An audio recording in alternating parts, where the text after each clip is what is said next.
All right, guys, let's continue on with Pedro Paramo. Pedro Paramo. Drops fall one after another.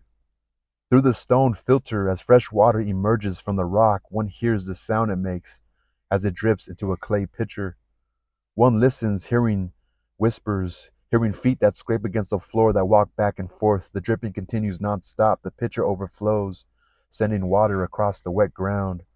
Wake up, someone calls. He recognizes the sound of the voice. He tries to imagine who it belongs to, but his body goes limp and he drifts back to sleep, crushed by the weight of his slumber.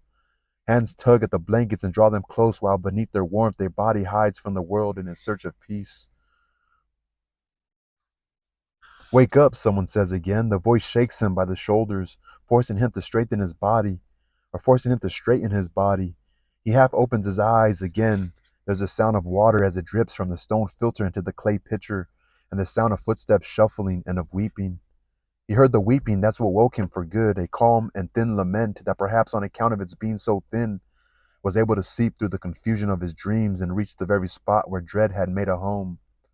He slowly got up and saw that the face of a woman leaning against the doorframe, a face still obscured by the night, weeping. Why are you crying, Mama? He asked, since he recognized his mother's features as soon as his feet hit the ground. Your father's dead, she told him.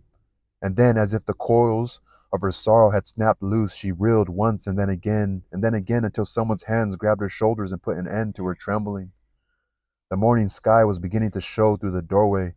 There were no stars, just a leaden sky, gray, not yet illuminated by the brightness of the sun, a dull light as if the day were not about to commence, but rather as if night were beginning to fall. Outside in the patio, footsteps as if people were walking in circles, muffled noises, and here inside, that woman standing in the doorway, her body holding back the day's arrival, allowing only fragments of the sky to pass through her arms, and below her a shattering of light, a drizzle of light as if the floor beneath her feet were inundated with tears. And then the sobbing, once again that gentle but penetrating weeping, and a grief causing her body to shudder. They've killed your father, and you, mother, who killed you? I like this part right here. So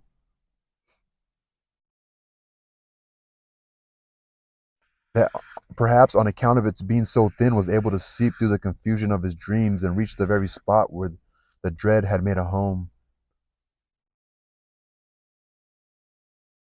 Is that it? The peace of sleeping. Remember the peace of sleeping. Hands tug at the blankets and draw them close, while beneath their warmth, a body hides from the world in search of peace. Remember, we're just like, get up, wake up, wake up.